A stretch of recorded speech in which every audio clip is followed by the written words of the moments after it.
So my wife and I were making dinner yesterday for our little guy, and then I get a phone call from my mom. It's about 10 o'clock our time, so normally she'd be asleep by now, so I'm wondering, what's up, Mom? So I answer the phone, and I'm like, hey, Mom, what's going on? She's like, Robbie, I got some bad news. I'm like, okay, what's up? Is everything alright? And she's like, yeah, everything on our end is fine, but it's about Ashley. The second she says my twin sister's name, I'm like, great.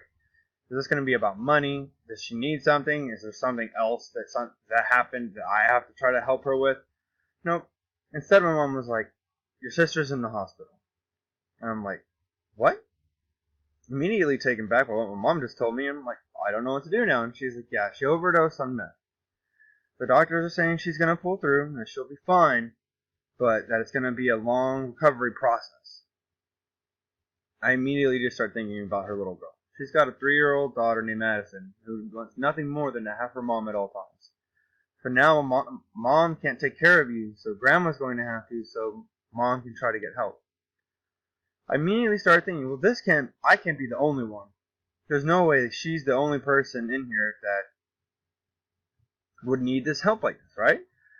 So I start thinking, how do I help everybody else? How do I reach out and touch these other people that actually need help and just need words of encouragement or just need that resource to be able to help themselves?